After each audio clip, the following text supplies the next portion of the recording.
शुक्र को ज्यादा भोग जगाना अच्छा लगता है। उसके बाद है वैभव और विलास का कारक। जीवन को एंजॉय करने की झंखना शुक्र के अंदर है। वस्तु की जिजीविषा है, मुझे जीने के लिए ये चाहिए, मुझे जीने के लिए ये चाहिए, मुझे भोगने के लिए ये चाहिए। ये सारी चीज शुक्र आपको देता है, उसको जिजीविषा कहा गया। शुक्र ज्यादा अशुभ और बलवान हो तो देवदास बना देता है, पागल बना देता है। फिर रेडियो, टीवी, बॉलीवुड, मनोरंजन के सारे कार्य शुक्र के जिम्मे में आता है।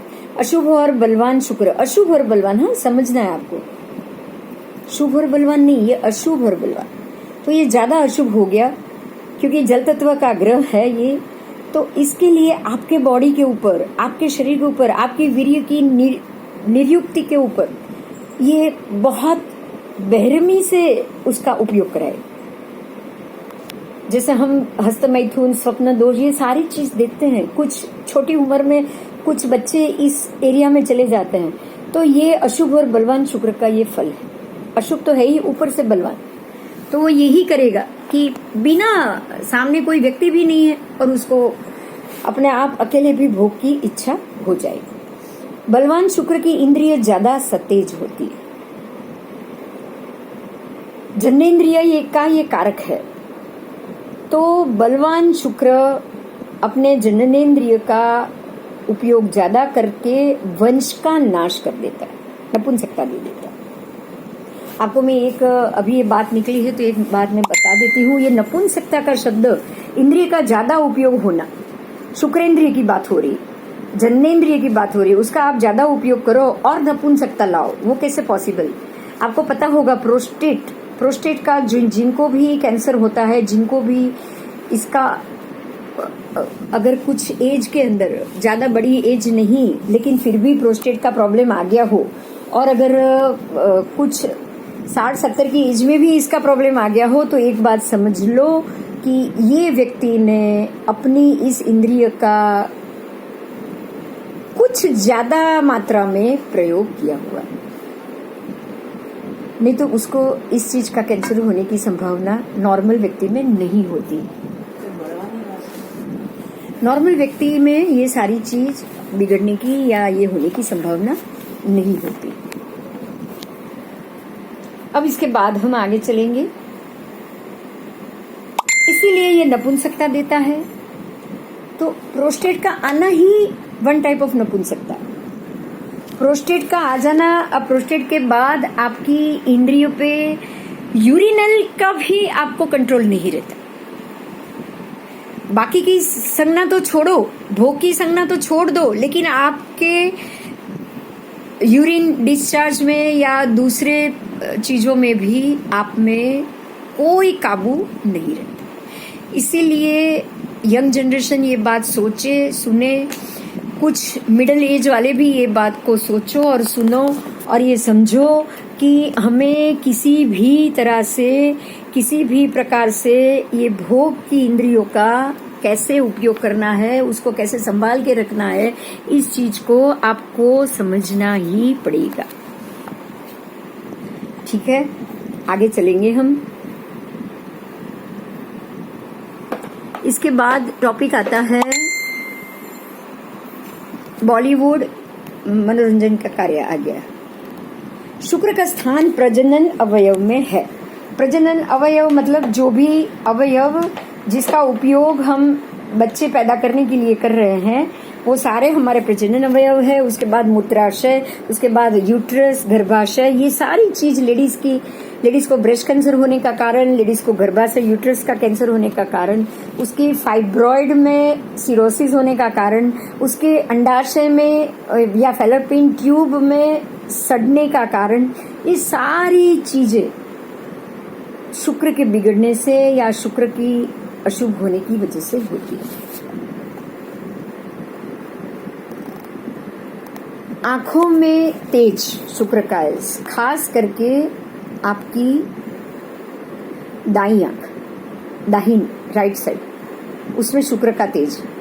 पांडुरोग मतलब फिक्का होना, आपको शरीर हम बोलते हैं ना लाल हो जाना, फिक्का सा जाना, लाल कम होना, सफेद हो जाना। लाल तो होता ही है रेड तो शरीर होना भी चाहिए, लेकिन उसको बिल्कुल भी फिक्का बनाना। फिक्के का मतलब होता है जैसे कि आपके शरीर में खून की कमी, अगर खून की कमी होगी ना तो आपका शरीर भी अपने आप उसको फिक्कापन को महसूस करेगा।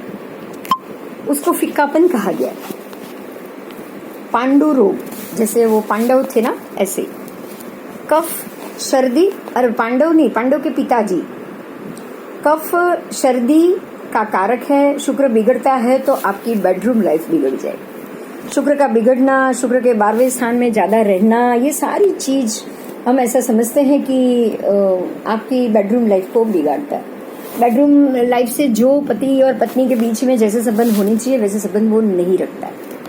आंखों के तेज का बिगड़ना, नपुंसकता देना, निम्न और निचली कक्षा की महिला, और अगर आप महिला हो तो पुरुष के साथ संबंध से होती बीमारी, रेड लाइट एरिया में ज्यादा जाते हुए लोग, या उसमें महिला भी आ गई, उसमें पुरुष भी आ गए, और इन सब से जो तकलीफ खड़ी होती है ये शुक्र के वीक होने की वजह से होती है। अब हम आगे चलेंगे। क्या क्या रोग है ज्यादा भोग दे देता है। दूसरा, प्रोस्टेट ग्लैंड के रोग, श्वेत प्रदर, व्हाइट डिस्चार्ज, गर्भाशय के रोग। अगर शुक्र बिगड़ा है तो अति कमजोरी और गला सूखना। आपका गला सूखने लगता है क्योंकि शरीर में पानी की कमी हो जाती है। उसके बाद अशक्ति, वीकनेस, फ्रेंड्स से ज्यादा मन दुख, क्योंकि अगर आपका शुक्र वीक है तो आपको विजाती है फ्रेंड। मतलब अगर मैं फीमेल हूं तो मेल से मुझे झगड़ा, या मेरे पे मेल का गुस्सा, या मेल की मेरे पे डोमिनेटिंग, ये सारी बढ़ जाएगी। और अगर मैं मेल हूं तो मेरी फीमेल के ऊपर बढ़ जाएगी।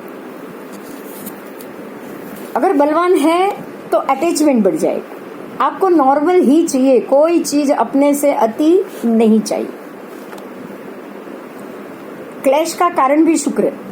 ज्यादा झगड़ा, ज्यादा झंझट, ज्यादा दिमाग का चिड़चिड़ान होना है, वो भी शुक्र के कारण। करुणा, लागणी, फीलिंग्स, अफेक्शन, ये सारे प्रेम के नाम है। देखो, प्रेम के ही सारे प्रकार। प्रेम ऐसी चीज है कि जो एक लेवल की कभी नहीं मिलेगी आपको, कम से कम 6 प्रकार की मिलेगी। एक नॉर्मल प्रेम, दूसरा नॉर्मल से नीचे के लेवल का प्रेम। नीचे के लेवल के प्रेम को भी आप नफरत मानो, नफरत भी एक प्रेम का ही प्रकार। किसी से ज्यादा मायने में नफरत आपको तब होती है क्योंकि आपने कभी उस चीज को ज्यादा प्रेम किया था। किसी से बहुत प्रेम करो और उसके बाद कोई झगड़ा हो गया तो अब वो प्रेम क्या होगा, ज्यादा नफरत हो जाएगी। तो नफरत या द्वेष या उससे जुड़ा हुआ प्रेम वो निम्न कक्षा का हो जाता है। मध्यम प्रेम, नॉर्मल प्रेम। आप ऊपर के प्रेम में जाओगे उससे ऊपर तो करुणा आएगी। करुणा का मतलब है दया। सभी जीवों के ऊपर दया लाना, सभी जीवों के ऊपर करुणा लाना, वो प्रेम से भी, नॉर्मल प्रेम से भी ज्यादा प्रेम। और उससे भी ज्यादा प्रेम जिसको आप माध्यस्थ भाव कहोगे। माध्यस्थ प्रेम का मतलब क्या है पता है? मेरे दिल में मेरे बच्चों के लिए करुणा है, दया है,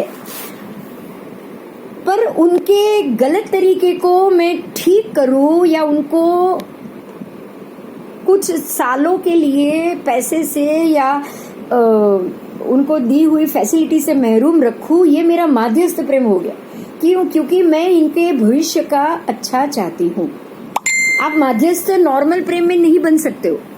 आप माध्यस्थ नॉर्मल से अधिक प्रेम में भी नहीं बन सकोगे, लेकिन माध्यस्थ सबसे ज्यादा प्रेम में ही आप माध्यस्थ बन पाओगे। क्योंकि नॉर्मल प्रेम आपको ये सोचेगा कि अरे सामने वाला थोड़ा खराब है तो क्या है, बस मुझे अच्छा लग रहा है। आप उसकी थोड़ी सी खराब क्वालिटी को भी पसंद करो, ये नॉर्मल प्रेम हो। करुणा में ऐसा हो गया कि मैं एक व्यक्ति की खराब क्वालिटी पसंद नहीं कर रही हूँ, मैं सब व्यक्ति की खराब क्वालिटी को पसंद कर रही हूँ, मैं सबको माफ कर रही हूँ। देखो, नॉर्मल प्रेम में आप एक की गलती माफ करो, करुणा भाव में आप सबकी गलती को माफ करोगे। लेकिन माध्यस्थ प्रेम में आप क्या करोगे मालूम? आप किसी की भी गलती को माफ नहीं करोगे, बल्कि उसे सुधारने की कोशिश करोगे। क्यों? वो भी उसके अच्छे के लिए। इसलिए कि आप उसे प्रेम करते, आप उसे जरूरत से ज्यादा प्रेम करते। भगवान है ना माध्यस्थ भाव में, भगवान वो भाव में नहीं जाएंगे। माँ और गुरु वो करुणा भाव में जाएंगे। माता का प्रेम करुणा का है, एक बच्चे पे नहीं है, वो सब बच्चे पे प्रेम करेगी। माँ एक को ज्यादा करेगी, दूसरे को ज्यादा करेगी, ऐसा नहीं हो सकता। तो माँ और गुरु का प्रेम करुणा भाव में जाएगा, भगवान का प्रेम माध्यस्थ में जाएगा। परमेश्वर की तरह कल्याण की भावना से प्रेम करेगी। परमेश्वर आपको बिगाड़ने नहीं देंगे, आपको सुधरने का मौका देंगे। ऐसे ही नॉर्मल प्रेम हम किसी अपने प्रेमी से करते, उसमें भी उसकी सारी गलती को माफ कर देते। सबकी नहीं करने जाते, आप सबसे नहीं प्रेम करोगे। जितने भी 4 व्यक्ति आ गए, चारों से प्रेम, किशोर कुमार या ऐसे मधुबाला या ऐसी स्टोरी में हमको नहीं जाना। ये उन्मादी प्रेम था। लेकिन प्रेम, नॉर्मल प्रेम, आप एक व्यक्ति से कर रहे हो तो उसकी सारी गलतियों को आपने स्वीकार कर लिया, आपने उसको गलतियों के साथ स्वीकार कर लिया। ठीक है, इस प्रकार से प्रेम का वर्गीकरण होगा और उसको समझना बहुत जरूरी, बहुत ही जरूरी।